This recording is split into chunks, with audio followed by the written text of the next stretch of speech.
Bien, queridos amigos, vamos a buscar a César Zúñiga, que como siempre está en algún lugar de Lima para darnos una valiosa información.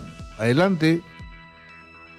Doctor Macé, muy buenas tardes. Así es, información en vivo de este distrito de San Luis, y efectivos de la comisaría de este distrito han capturado a un sujeto que junto a su cómplice pretendía asaltar una vivienda ubicada en este caso en toda la zona de San Luis. Precisamente a través de un trabajo en conjunto, según lo que han informado las autoridades, en un llamado de los vecinos frente a algún movimiento sospechoso de estas dos personas, se pudo lograr la captura de uno de ellos. El coronel, en este caso encargado, que dirigió este operativo, brindó algunas declaraciones. Vamos a escucharlo. El personal de la comisaría de San Luis ha tenido una intervención gracias a la llamada de un vecino, ¿no?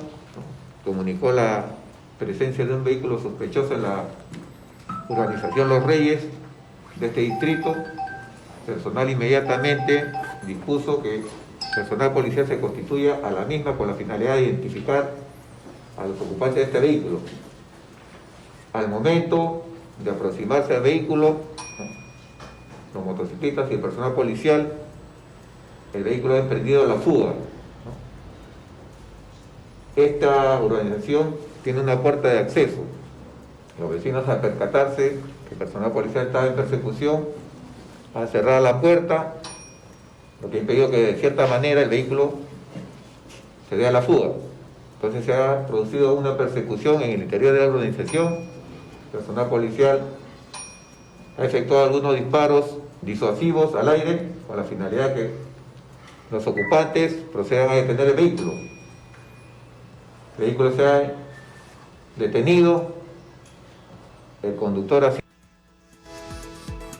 Bien, entonces parte del coronel Molina a cargo de esta conferencia de prensa. En el interior del vehículo se halló, luego de tener productos, en todo caso herramientas utilizadas para violentar las cerraduras de las puertas, como recortes de plástico de botella que también son usados para abrir las cerraduras, además una cizalla, entre otros, más de 30 hierros.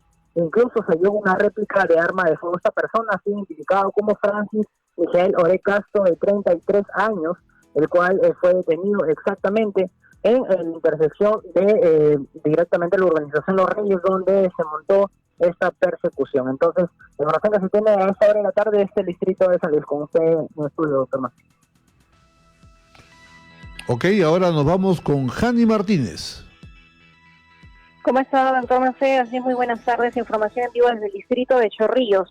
La policía fiscal intervino a 16 ciudadanos que incumplían con algunas reglas que se ha dictado por el gobierno durante este estado de emergencia que se vive en el país y el mundo por la pandemia del coronavirus. Hay que recordar a las personas que justamente una de las infracciones que se podría incumplir serían no respetar el mínimo metro de distancia obligatoria y no utilizar la mascarilla de uso obligatorio. También hay otras sanciones, como es salir sin el pase especial de tránsito, no respetar también salir un integrante por familia, y otras sanciones que se dictó en su momento y salió en un decreto supremo establecido las medidas por el gobierno. Hay que recordar también que la multa va desde los 84 soles hasta los 420 soles. Y el hecho de no pagar durante los 5 días hábiles en un banco de la nación podría de alguna manera obstaculizar algún trámite legal que quisiéramos hacer, ya sea civil, en la RENIEC y demás. Entonces, la Policía Nacional el día de hoy impuso estas sanciones y, como repito, las sanciones más recurrentes ha sido no respetar el metro de distancia obligatoria y no utilizar la mascarilla, la cual es de uso obligatorio y que además se usa para evitar la propagación del coronavirus. Todas las personas desde hace algunas semanas atrás se dispuso que deberían usar este cubrebocas para de alguna manera pues frenar la expansión de ese virus que ya viene cobrando miles de vidas a nivel mundial. Es la información que se tiene entonces, doctor Macé, en el distrito de Chorrillos, con ustedes en estudios. Ok, bien, todos sabemos que la provincia constitucional del Callao es una de las zonas de nuestro país que ha sido mayor azotada por esta pandemia. Y bueno, también en el hospital Daniel Alcides Carrión del Callao hay grandes necesidades, y por más que al parecer las autoridades están luchando por superarlas, no se está consiguiendo. Para eso vamos a hablar con el doctor Carlos Arica Chávez. Él es el presidente del Cuerpo Médico del Hospital Daniel Alcides Carrión, quien nos está refiriendo que, por ejemplo, balones de oxígeno no hay. Y entonces hoy en día, que cada día nos estamos quedando con menos armas para luchar con el coronavirus, porque ya ventiladores no hay, definitivamente, camas UCI tampoco hay, camas, digamos, de pacientes que están en una zona intermedia delicados tampoco están agotados, y entonces es el oxígeno una herramienta fundamental. Ahora, me imagino que en el Perú, ¿no?, antes de entrar al problema del COVID, teníamos en todo el Perú una N cantidad de esos balones, ¿no?, de oxígeno, y que hoy día también por la demanda ya se han agotado. Entonces habrá que buscar otras soluciones para poder ayudar a nuestros connacionales. Bueno, vamos a hablar sobre esto con el doctor Carlos Arica Chávez en estos momentos. Mi querido Carlos Arica, ¿cómo estás? Te habla Armando Macé, bienvenido a Exitosa. ¿Cómo está, doctor Macé? Un gusto de escucharlo. Acá a disposición de ustedes para las preguntas que tengan pertinentes. Preocupado, y me imagino que tú estarás mucho más preocupado como presidente del Cuerpo Médico del Hospital Daniel Alcides Carrión, tú estarás mucho más preocupado porque tú estás al frente de todas las necesidades, todos los sufrimientos que los vecinos a que atiendes sufren cada día, porque no hay balones de oxígeno y los están solicitando y hasta el momento no encuentran una salida. Sobre este aspecto, ¿qué nos podrías contar? ¿Qué podrías aconsejar? ¿Qué podrías solicitar? Los micrófonos están abiertos para tus exposiciones. Sí, muchas gracias. En realidad, la falta de balones de oxígeno no es sino la expresión de un problema que es mucho mayor. Y el problema mayor es de que el hospital tiene una gran demanda de pacientes, como ocurre a nivel nacional y como ocurre seguramente más álgidamente en la ciudad de Iquitos, en Piura, en Lambayeque. Lo real es de que hay una extensa demanda y los servicios de salud, como el Hospital Carrión, no están en capacidad de poder darle solución a esta sobredemanda, ¿no? El sistema de salud, los servicios de salud siempre han tenido poca inversión de parte de las instituciones del Estado y de los gobiernos regionales. El Callao no es una excepción. Nuestro hospital, desde que pasó al gobierno regional hace 12 años, ha venido acumulando una serie de deficiencias. Antes de que empezara la crisis ya teníamos una deuda de 45 millones de soles con una serie de proveedores, por ejemplo, del laboratorio, por ejemplo, medicamentos. Ya teníamos esa deficiencia. Pero en esta crisis la situación se ha agudizado más. Nosotros no tenemos un tomógrafo que es tan necesario para hacer el seguimiento de los pacientes con COVID, sobre todo en la parte respiratoria, desde diciembre del año 2018, o sea, del anteaño pasado. Es decir, todo el año pasado no hemos tenido tampoco tomógrafo, a pesar de que el Callao es una zona bastante convulsionada y hay traumatismos encefalocraneanos, hay heridos de bala, hay necesidad de utilizar tomógrafo. Sin embargo, el gobierno regional no ha sido capaz de solucionar este problema, ¿no? Y ahora la cosa se ha desnudado aún más. La demanda es tanta que nuestra capacidad de oferta se ha sobresaturado, ¿no? Tenemos en la actualidad 6 salas que son exclusivamente para pacientes COVID, aparte de la emergencia, y aparte de lo que llamamos el triaje, que son las carpas que tenemos en la parte de abajo para hacer el estudio y el triaje y poder evaluar si el paciente que viene con síntomas respiratorios puede o no tener COVID, ¿no? Tenemos diariamente entre 30 y 40 pacientes diarios que están en posibilidad en necesidad de hospitalizarse en los pisos del hospital, ¿no?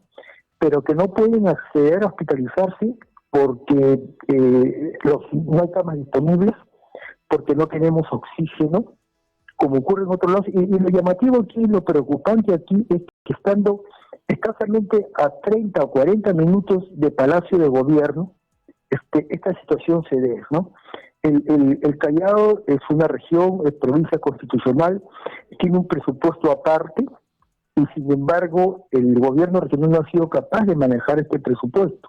Se asignó solamente para lo que es gastos COVID en esta etapa 20 millones de soles se le dio al gobierno regional. Solamente ha gastado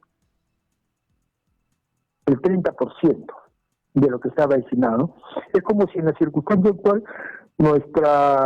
cualquier hogar de nuestra comunidad que tiene ahora tantas necesidades tuviera el jefe de familia 100 soles para comprar el arroz, el aceite y lo que necesita para poder comer, y sin embargo solamente gasta escasamente 30 soles, ¿no? Y los otros 70 soles no los gasta.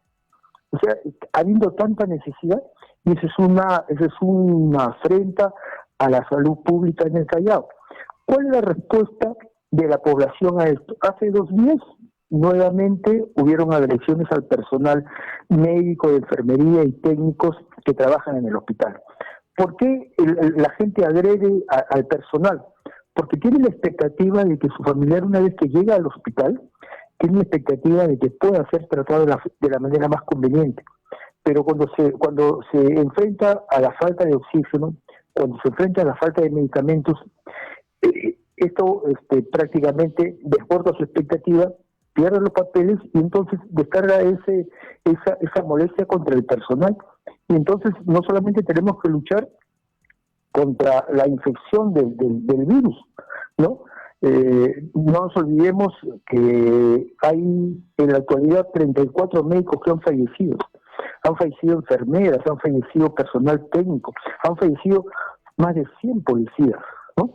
Y sin embargo descargan esa ira, esa molestia, esa impotencia contra el personal de salud, cuando nosotros no somos los responsables de eso.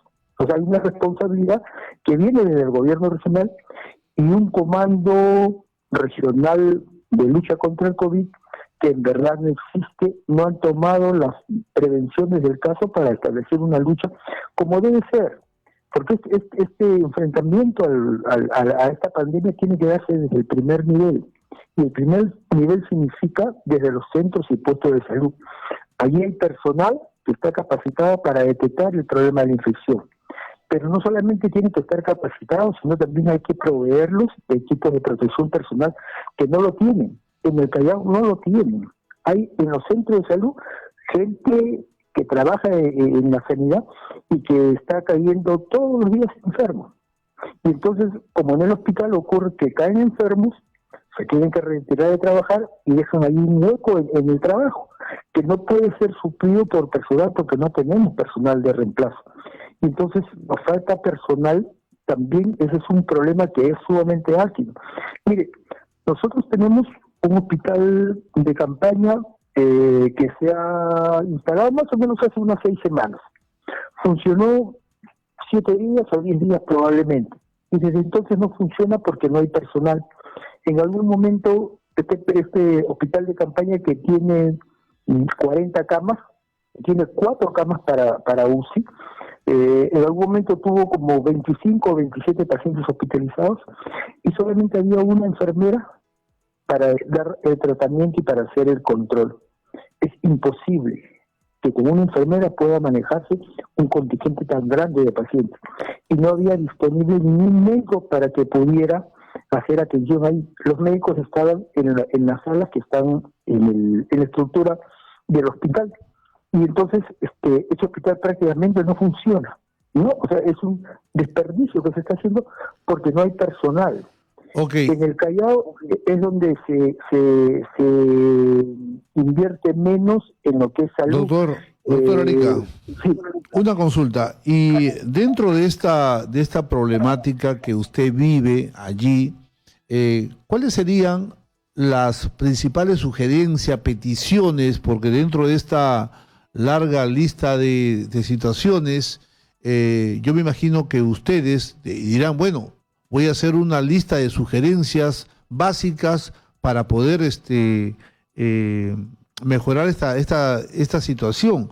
¿Cuáles serían las principales solicitudes o propuestas que como presidente del cuerpo médico usted le haría al presidente Vizcarra o al ministro Zamora?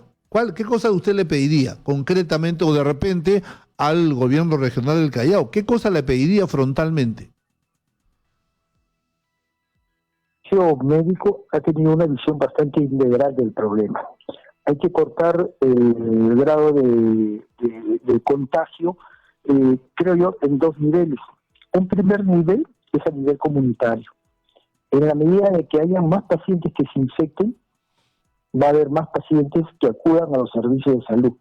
No nos olvidemos que de cada 100 pacientes que se infectan, probablemente 20 van a tener sintomatología y probablemente 5 o 7 van a necesitar una unidad de cuidados intensivos. Así es. Entonces, en la medida que se haga allí un mejor trabajo, y eso significa un mejor control en la comunidad, eso es la atención primaria de salud. O sea, hay que proveer al primer nivel de atención en los centros de salud de los trabajadores los equipos de protección personal, los medicamentos para que hagan la detección y el tratamiento, los medios para hacer el diagnóstico también, ¿no? Entonces, ese es un primer nivel. Y de esta manera cortamos la afluencia de tantos pacientes que van al hospital y se infectan en la cola del hospital, ¿no? El otro nivel importante es cortar el nivel de infección, de contagiosidad a nivel de los hospitales. El mayor porcentaje, del 70 o 80% de pacientes son asintomáticos. O sea, no tienen sintomatología, tienen infección y nadie sabe que tienen infección. Así es. Y eso ocurre también en el personal de salud. Y entonces hay que dar las pruebas rápidas y las pruebas moleculares para que no solamente se tomen los pacientes que acuden con sospecha de COVID, sino también, sobre todo, para que el personal sanitario pueda hacerse un diagnóstico a tiempo. ¿Cuántos de nosotros podemos ser asintomáticos y estar contaminando a los pacientes que vienen, a nuestros familiares y a nuestra comunidad? No lo sabemos porque no hay las pruebas en cantidad suficiente.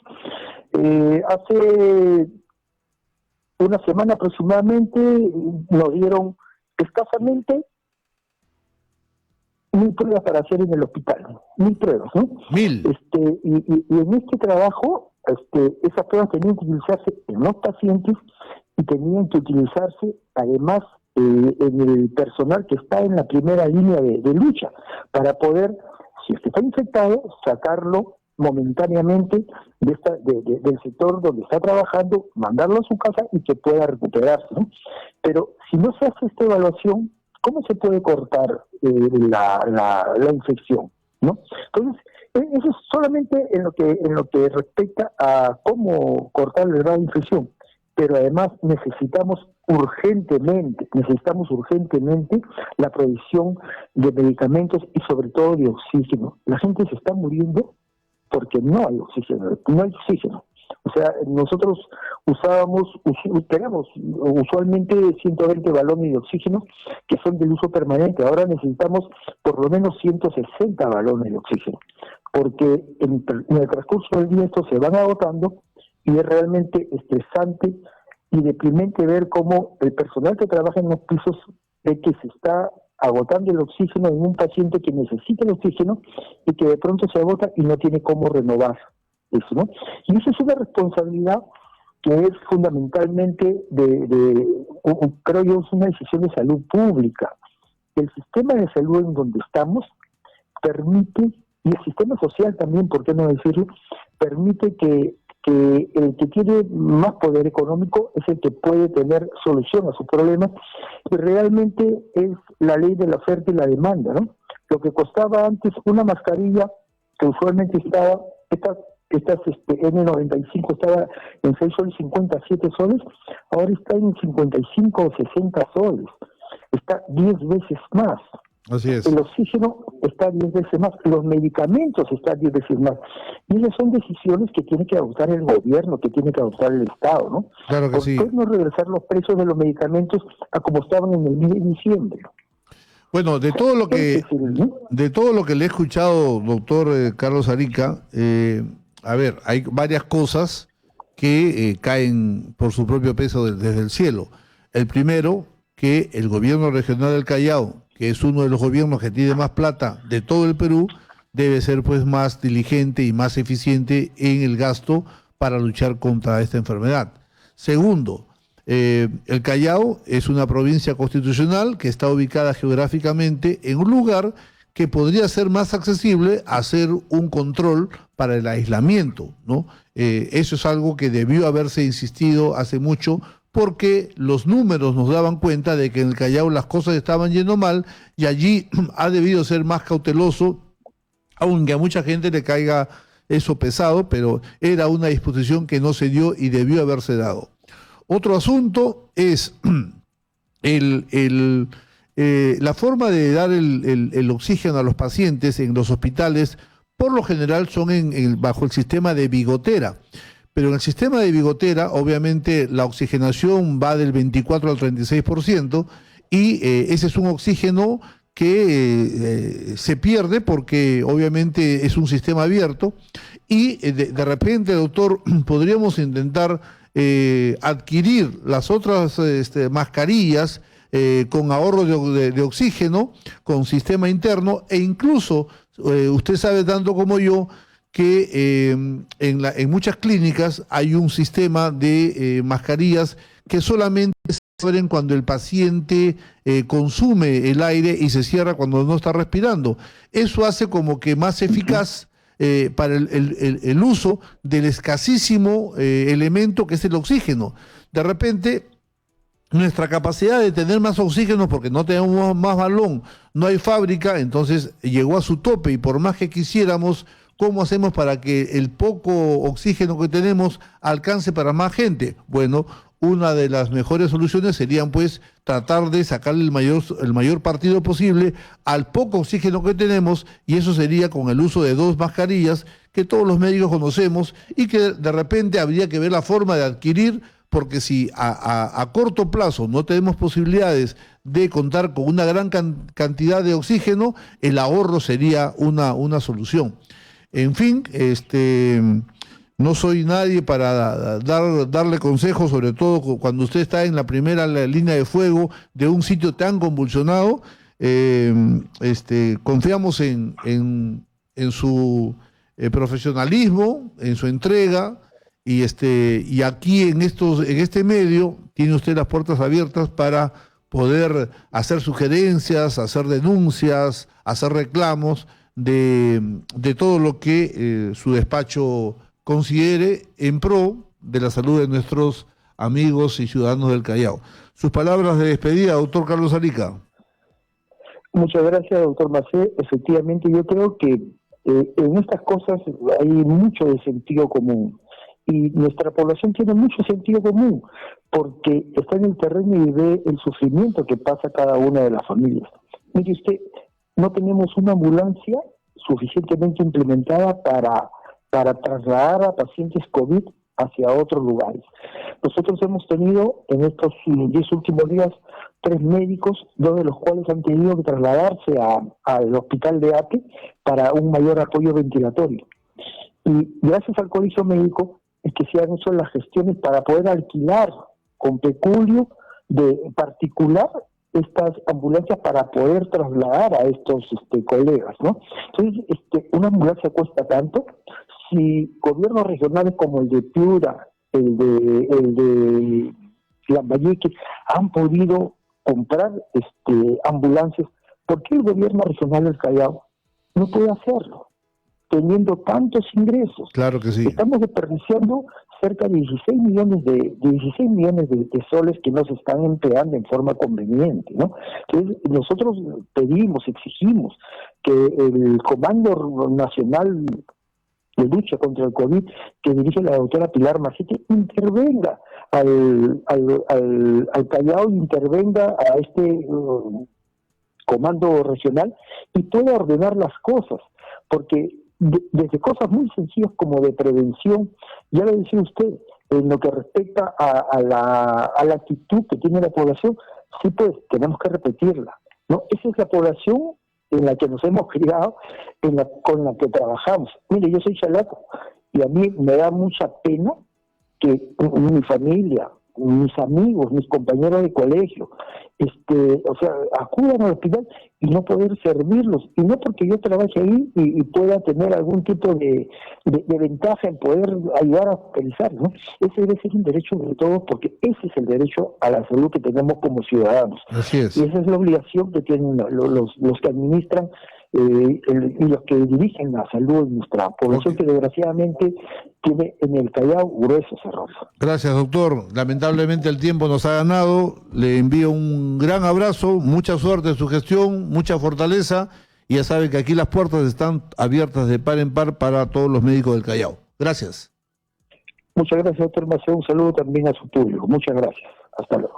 Ok, vámonos a un corte y volvemos.